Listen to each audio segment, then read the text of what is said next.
Hello and welcome to Wild Old Times, a podcast about the strange and curious corners of Ireland and Irish history.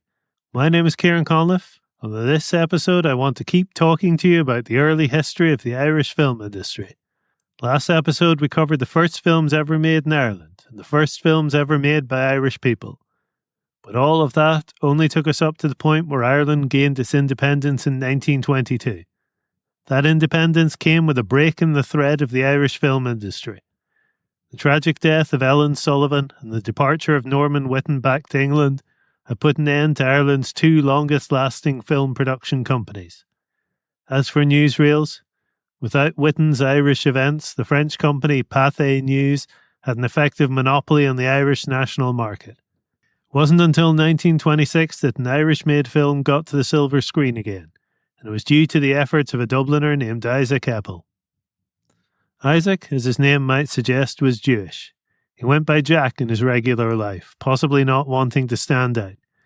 He was born in Dublin in 1891 and he studied medicine and became a GP. Like a lot of Ireland's Jewish population, he was a supporter of Irish nationalism. We've mentioned in previous episodes how the oppression of Gaelic speakers in Ireland mirrored that of Yiddish speakers in London, but for Jack it might have been more personal. In 1916 he was practicing as a GP when his offices on Mary Street, along with the pharmacy he owned, were ransacked by Crown forces during the Easter Rising. For this, he received only £26 in compensation from the government. As the 10th anniversary of the Rising approached, Jack had the notion of creating a film to commemorate the event. He was a massive fan of both theatre and cinema. Like many fans, he dreamed of becoming a part of the world himself. He used his profits as a GP to buy the Palace Cinema on Pierce Street.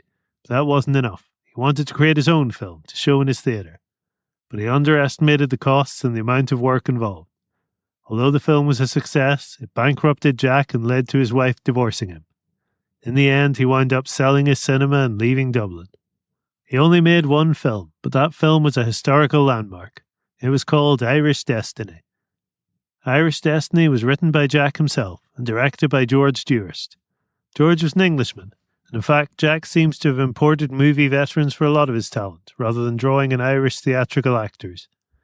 That might have been part of what drove his costs up, along with filming the interior shots in a studio in London.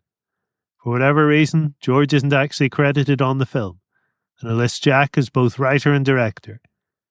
His leading man was Paddy Dunn Cullinan, a famous horse rider at the time. The role involved a lot of horsemanship, so that's probably why Paddy was hired. Like Jack, this was his only involvement with films, and he would go on to great success as a horse trainer. Female lead was Frances McNamara, and this was also her only film role. The only notable link back to the history of Irish film was the presence of Brian McGowan as the leader of a gang of poteen makers. Brian had played the lead in Willie Riley and the Colleen Bawn, the last film ever released by the Irish Film Company. He'd also appeared in two of their other films, including as the lead in Knock na Gau. It's easy to imagine that if they had kept going, he might have had a more extensive career. As it was, Irish Destiny was his last appearance on the silver screen as well. Several of the other actors in the film are actually prominent ex-IRA members, including Kit O'Malley and Tom Flood. Tom had nearly been executed 5 years earlier, after the burning of the Dublin Custom House in 1921. He was caught and arrested for the crime. He and 5 other men were charged, and the British Army intended to hang them for the burning. However, Tom developed appendicitis in prison. This delayed the trial for long enough that they were reprieved by the blanket pardon that was part of the truce and treaty that ended the War of Independence. Ironically, footage of the burning of the Custom House was some of the newsreel content that Jack used within the film to add a sense of authenticity. The film opens with an attack by English auxiliaries on a small country village. In response to this, one of these villagers, Dennis O'Hara, played by Paddy Dunn Cullinan, joins the IRA. In retaliation for the attack, his new troop attack a British convoy. The Republicans are outnumbered 3-1 and armed with much less powerful weaponry. So, of course, they win. This film is not subtle. Soldiers are carrying vital information that needs to be taken to Dublin, and Dennis volunteers to take it. On the way, he has plenty of adventure and action that allows him to show off his horse riding skills.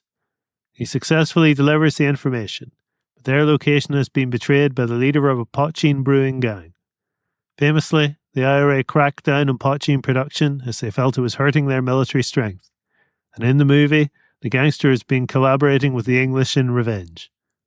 Dennis is captured, but escapes in a scene that uses real newsreel footage of an escape from the O'Hare prison camp in the Curragh by 70 IRA men. Dennis returns home to find that the Poaching gangster has kidnapped his girlfriend. This leads to a showdown between them at an abandoned mill. With his girlfriend rescued, Dennis returns to Clonmore to find that news of the Anglo-Irish truce has arrived. Film ends there, conveniently glossing over the civil war that followed. One person whose life was changed by this film was Evelyn Henchy from Bray. She won a competition and got a role in the film as Kitty, the daughter of a horse taxi driver who helps Dennis rescue his girlfriend at the end of the film. Kitty was only 16 years old and used the pseudonym of Peggy O'Rourke in the credits. A lot of the actors used pseudonyms as they thought the film was a bit too controversial. Evelyn was also only able to appear in exterior shots, as her parents wouldn't let her travel to London to shoot any interiors. She did travel to New York to help promote the film, though. Later in life, she married Sir Raymond Grace and became well known as a dog breeder. She wrote a letter to the Irish Times in 1984, reminiscing about the film, that led to a revival of interest in it. The film had been thought to be lost, but it turned out there was a copy in the Library of Congress, and so it is now available to watch again. As I said earlier, things did not turn out well for Isaac Heppel. The film was wildly popular in Ireland, but it was banned in Britain. He released a version with massive cuts there, which flopped. And in America, it failed to capture people's attention. A fire in his cinema at around the same time probably didn't help. In 1928, with debts of £13,000, the Apple Film Company was declared bankrupt. That was the end of the first film production company in an independent Ireland. Although there were no film production companies, there were plenty of people interested in making films. One of them was Sarah Allgood, one of the most successful Irish actresses of the time. She had studied drama under William Fay, founder of the Abbey Theatre, as well as Maud Gonne. By the 1920s, she was a mainstay of the Abbey and had been on multiple international tours across the world. She first appeared on film in 1918 in a short called Just Peggy that she shot during an Australian tour. By the end of the 1920s, she had become a regular presence in the early films made by Alfred Hitchcock. Incidentally, she was also originally cast as the mother in Irish Destiny, and sued Isaac Heppel after he withdrew the role because he thought she looked too young. Sarah had a class teaching acting at the Abbey Theatre. One of her students was Mary Manning. By 1930, Mary was part of the regular troupe at the Gate Theatre, both as an actress and as a playwright. She was also a film critic for the Irish Statesman weekly magazine. In 1930, she co-founded the Dublin Film Society, which collected membership fees to fund showing European art house movies that wouldn't have made it to Dublin otherwise. Through this, she met Norris Davidson, a Wicklow man who had attended Cambridge and gotten involved in filmmaking there. The two of them founded Irish Amateur Films, an artistic collective who made 4 short films that year. The first was Pathetic Gazette, a skit about Mhaolain and Deirdre, and the second was a documentary about the Gate Theatre's annual garden party called Screening in the Rain. Mary directed their third, Bank Holiday, which was praised by film critics for its restraint and awareness of the limitations of the medium. The group's final film, directed by Norris Davidson with Mary as AD, was a much more experimental affair. It was called By Accident, and it's about a young man facing his fear of death. Only part of the film survives, and it shows the clear influence of the European art house scene on them. That was the end of the experiment. Norris moved to London to make documentaries, while Mary continued to be a mainstay of the Gate Theatre. In the meantime, on the professional side, things returned to the pattern of foreign companies coming to Ireland to film rather than films being made in Ireland. One of the most notable was Man of Arran, a fictionalised documentary written and directed by Robert J. Flaherty. Flaherty was an American director who had become famous for his 1922 film Nanook of the North. This was a supposed documentary about a Nanook man and his family in northern Quebec hunting and braving the elements. The film was quite heavily fictionalised. The family were unrelated, the scenes were mostly staged, and Nanook was actually named Alakari Alak. It does portray the Inuit as being courageous and admirable, but also others them by making them much less familiar with technology than they actually were. Normally they would have used guns to hunt, for example, but Flaherty made them use traditional weapons. In one infamous scene, Alakari Alak is shown as being utterly baffled by a gramophone. In truth, he was familiar with them. The scene was written by Flaherty. This fakery carried on after the movie. Flaherty would claim that Alakari Alak died of starvation 2 years later. In fact, he died at home of tuberculosis. Despite those flaws, though, film does give us an invaluable record of aspects of Inuit life that would have otherwise been lost. At the time, too, people had no expectations for documentaries to be entirely accurate, and the distortions Flaherty introduced played into their preconceptions. So the film was a huge success. It made Flaherty's name for him, but it also meant that he spent the rest of his career trying to catch that lightning in a bottle again. Man of Iron was his second attempt. After a film named Mhaolain that he made in Samoa in 1926 about Polynesian culture. Mhaolain wasn't as much of a success as Nanook, but it's notable in film history because a review of it by John Grierson was where he created the word documentary. Coincidentally, 5 years later, Grierson became Flaherty's boss when he moved to England in 1931. It was while he was living in England that the producer Michael Balkan hired him to create a Nanook-style documentary. During his time working for Grierson, Flaherty had become acquainted with Norris Davidson. Norris convinced him to make a movie about the fishermen of the west of Ireland. This was Man of Iron. It was a Nanook-style documentary in more ways than one, to be honest. The format is basically the same. Follows a hunter as he goes out to battle nature to provide for his family. It had the same level of fakery. Family were, as in Nanook, genuine local people but not actually a family. Shows some practices as being much more dangerous than they are. The wife of the family gathers seaweed for fertilizer during the height of a storm, for example, when normally a non-urgent task like that could have waited for a calm day. Fishermen go out in traditional currachs, not the more modern ships they've been using for over 30 years at that point. Most notably, the last half of the film is dedicated to a perilous hunt the fishermen go on to catch a basking shark.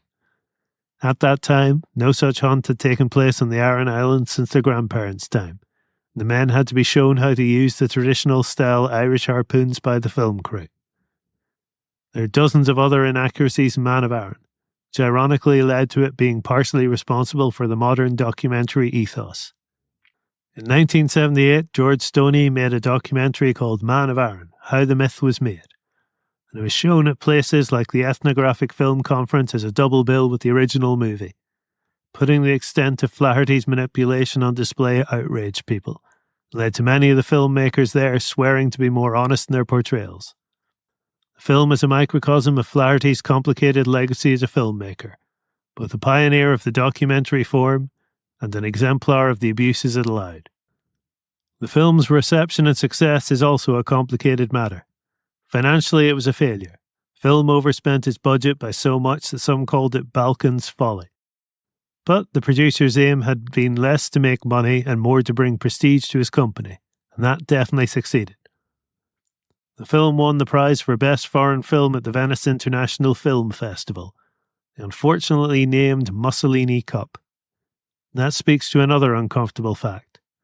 Man of Iron was championed by the Fianna Fáil government of the day, with Eamon de Valera attending the Dublin premiere. It depicted rural Ireland as resilient, unbowed, and conveniently ignored the impact of the Great Depression on Irish life.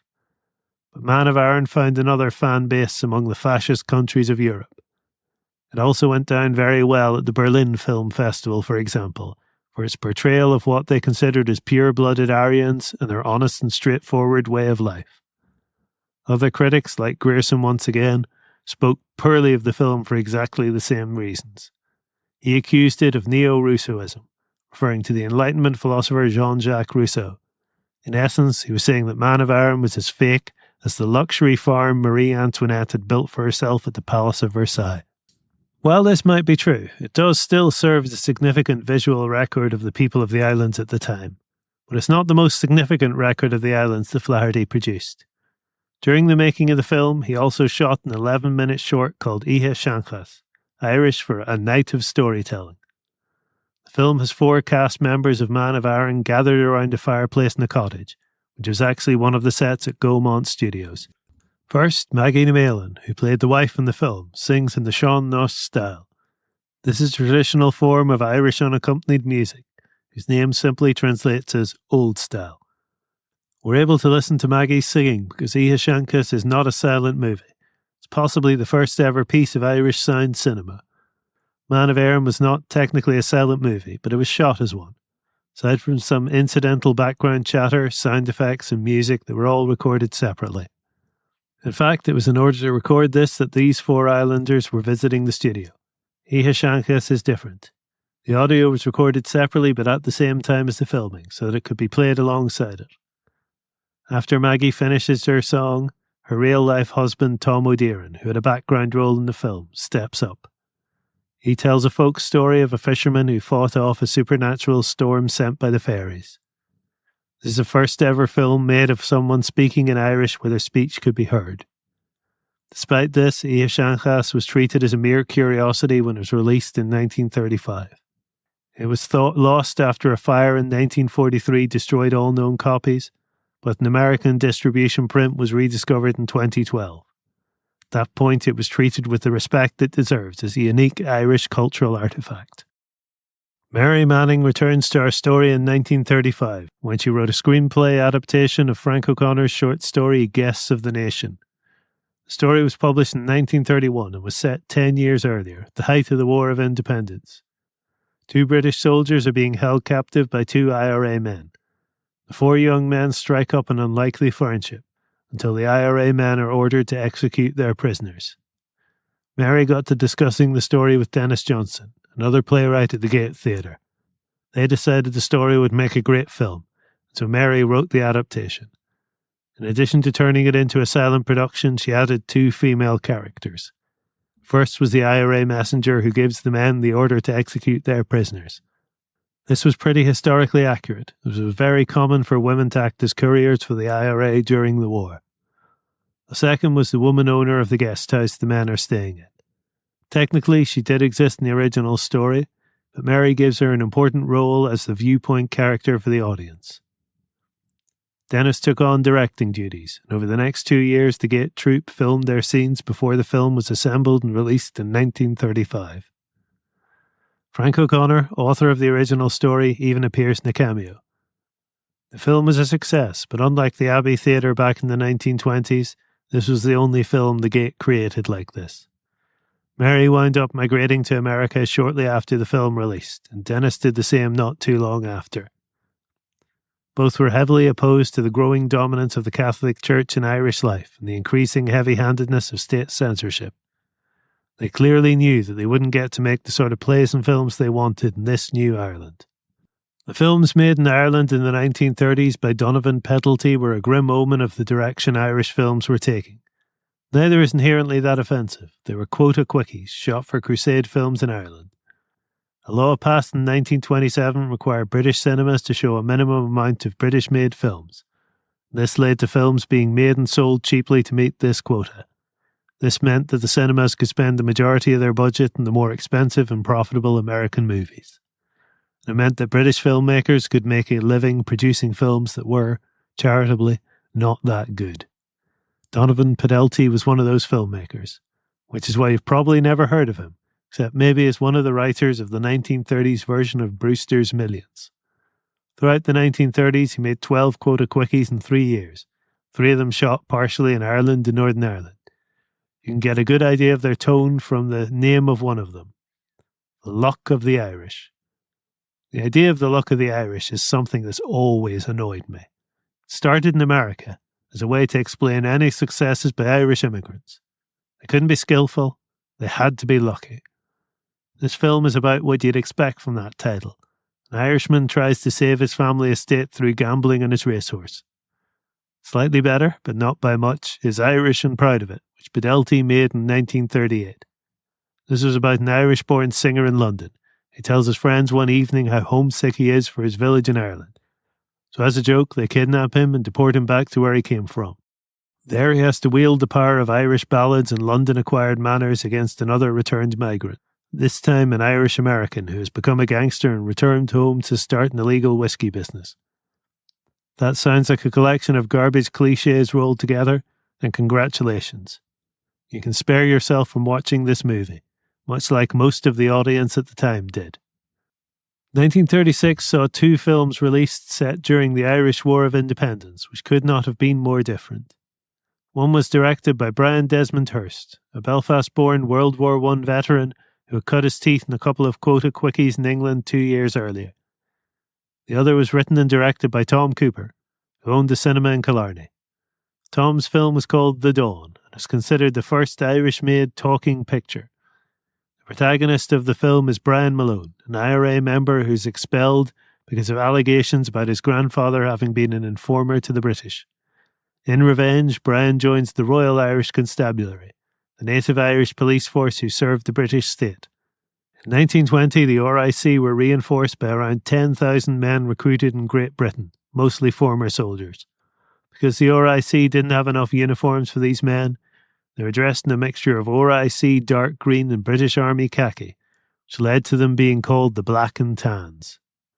The name came to mean any Englishman serving in the RIC at the time. They gained a reputation for brutality against the Irish natives, looting and burning civilian properties indiscriminately, as well as carrying out extrajudicial executions. In the film, these atrocities lead Brian Mhaolain to reconsider his loyalties. When he discovers his old comrades are about to fall into an ambush, he defects back to warn them. It's a very amateur film, both in execution and in emotional honesty. Tom Cooper was a huge film buff, and he decided to see what it would be like to make a movie, recruiting family and friends alike to fill out the cast. In that sense, he could be regarded as the ancestor of later Irish filmmaking collectives like Donegal's Narty Station. Most of those acting in The Dawn were themselves veterans of the conflict.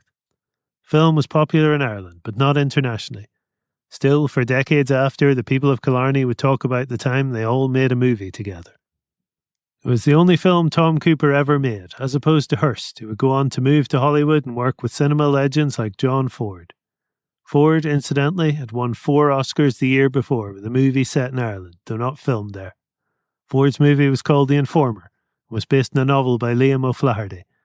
The novel is set in Dublin in the early years of the Irish Free State, where after the Civil War the IRA were a terrorist organisation once again. It is about an IRA member who sells out one of his comrades for a reward and is then hunted down by the rest of his unit. Ford's movie simplifies the plot a little by moving it a couple of years earlier, in 1922, at the end of the War of Independence. Having the protagonist betray his comrade to the British was a lot more comprehensible to an American audience than have it be the Irish government involved.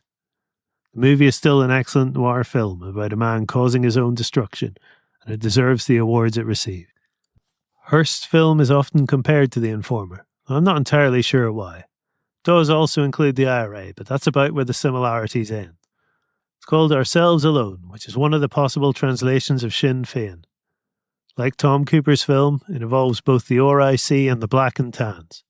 The protagonists of the film are Inspector Hannay of the Irish Police and Captain Wiltshire, former English officer now serving as part of the auxiliary division of the RIC.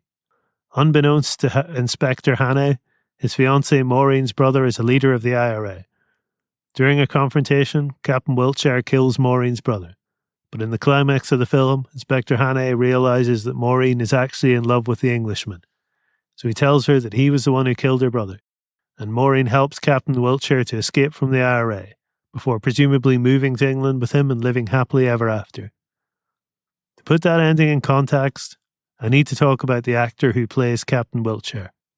He worked under the name John Loder, but his birth name was Lowe, and his father, General William Lowe, was one of the commanders of the British forces in Dublin during the Easter Rising.